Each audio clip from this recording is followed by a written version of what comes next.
Assalamualaikum warahmatullahi wabarakatuh. Perkenalkan nama saya Gen Permana Suara dengan NIM 13.05.220101 dan teman Dan saya saya Alvin Nafisa Wisnuwati Syahwa dengan NIM 130522000029. pada hari ini kami akan menjelaskan tentang hasil kerja kami, yaitu tentang tugas besar analisa data yang berjudul regresi linear berganda dengan metode bertahap.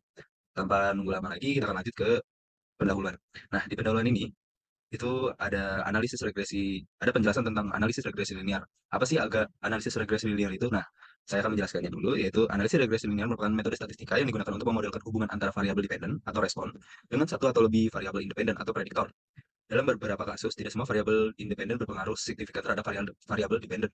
Oleh karena itu, diperlukan metode untuk memilih variabel independen yang paling relevan dalam model regresi. Salah satu metode yang dapat digunakan adalah regresi bertahap atau stepwise regression. Oke, kita akan lanjut ke latar belakang. Regresi bertahap merupakan metode yang digunakan untuk membangun model regresi dengan menambahkan atau menghilangkan variabel independen secara bertahap. Metode ini bertujuan untuk menemukan model regresi terbaik dengan kombinasi variabel independen yang paling signifikan. Dalam tugas ini, diminta untuk mengimplementasikan metode regresi bertahap dengan menggunakan bahasa Python untuk memodelkan hubungan antara GDP sebagai variabel dependen dengan beberapa variabel independen seperti ekspor, import, pertumbuhan produksi industri atau Indonesian Production Growth Rate, kemudian investment, dan yang terakhir yaitu unemployment rate atau tingkat pengangguran.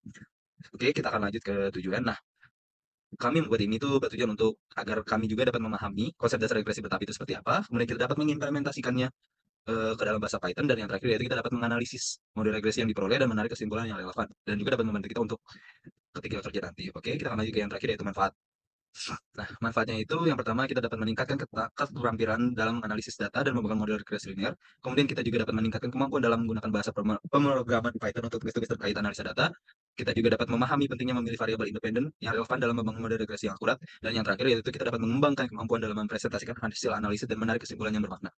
Oke, begitu adalah berikut adalah pendahuluan, latar belakang, tujuan, dan manfaat. Kita akan lanjut ke datanya langsung ya, untuk pre-processing. Nah, yang pertama itu kita akan mengimport dua library. Di sini kita memakai library Pandas dan NumPy. Oke, habis itu kita data sama dengan pd.read Excel untuk memasukkan datanya, dan kita menampilkan datanya. Ya, berikut adalah datanya, terlihat memang agak kurang rapi. Oleh karena itu, untuk selanjutnya kita membuat codingan data.column sama dengan data kolom str strip. Nah, codingan ini digunakan untuk permasalahan-permasalahan orang, yaitu suka ada spasi di depan dan belakang nama kolom, sehingga kami buat codingan ini agar spasi itu hilang.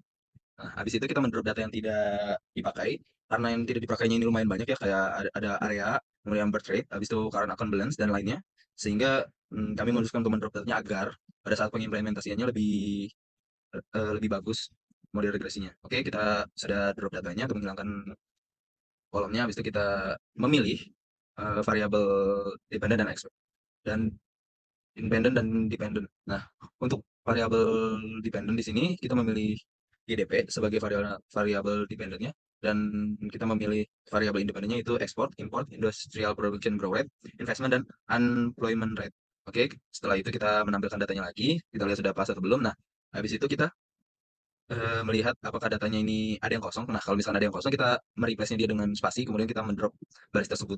Oke, udah gitu kita menampilkan datanya lagi untuk melihat apakah udah benar atau enggak. Kemudian kita cek lagi, kalau misalkan ada yang is null, maka kita harus mengoding lagi. Cuman untuk saat ini aman karena semuanya nol.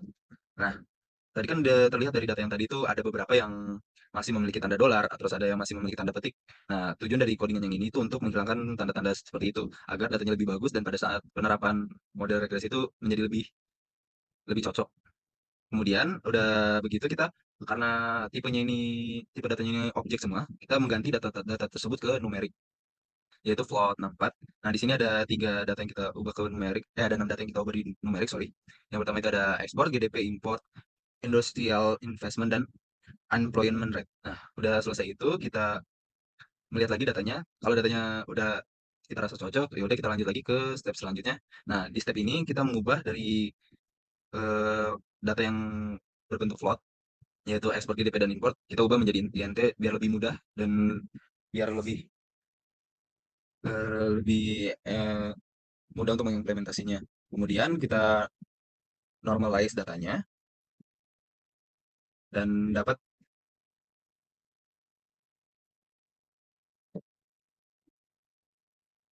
Nah, ini merupakan data-data yang sebelum dinormalisasikan, dan ini data-data yang sudah dinormalisasikan, terlihat banget kan perbedaannya seperti apa.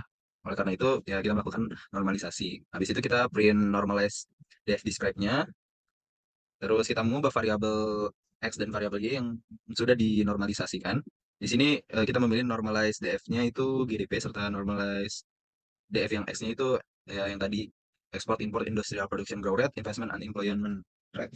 Oke, kita lanjut ke codingan selanjutnya. Karena bagian saya sudah beres, saya akan pindahkan ke teman saya, yaitu Salvin. Kepada Salvin saya persilahkan. Baik, terima kasih. Selanjutnya, untuk melakukan stepwise regression, kita memerlukan beberapa rumus yang akan dibuat menjadi function. Yang pertama, untuk mendapatkan B dan G pada fungsi JKT. Untuk rumus B, yaitu dia pertama melakukan transpose pada X dan dikalikan dengan X, kemudian hasilnya di inverse, kemudian dikali dengan X transpose dan dikali Y. Sedangkan untuk mendapatkan rumus G, hanya memerlukan transpose nilai X dan dikalikan dengan Y. Dan dapat terlihat di sini nilai B. Selanjutnya, untuk rumus JKR, kita perlu menjumlahkan nilai B tadi dan dikalikan dengan nilai G, kemudian dijumlahkan semua sesuai jumlah kolom yang diperlukan. Kemudian hasilnya dikurang dengan hasil kuadrat dari penjumlahan semua nilai Y dibagi dengan jumlah data. Selanjutnya, untuk rumus JKT, yaitu kita hanya perlu menjumlahkan dari pengurangan setiap nilai Y dengan rata-rata nilai Y yang kemudian dikuadratkan. Untuk rumus JKG, kita hanya perlu mengurangi nilai JKT dengan JKR. Untuk rumus S kuadrat hanya memerlukan nilai JKG dibagi dengan jumlah data dikurang K kurang 1. Kemudian untuk R kuadrat memerlukan nilai JKR dan JKT yang dibagi. Untuk menghitung nilai F, kita memerlukan JKR dari beta yang menyesuaikan dengan step yang sedang dilakukan. Misal, ketika step 1, dia menghitung beta JKR beta 1, JKR beta 2, dan seterusnya sesuai jumlah kolom yang sudah kita tentukan sebagai variabel independennya. Sedangkan pada step 2, kita menghitung nilai JKR dari variabel yang sudah terpilih pada step 1 dengan bersyarat variabel sisanya. Misal, pada step 1 sudah terpilih variabel X1, maka pada step 2, kita menghitung R B1 bersyarat beta 2, beta 3, dan seterusnya. Rumus F yaitu R beta per X kuadrat.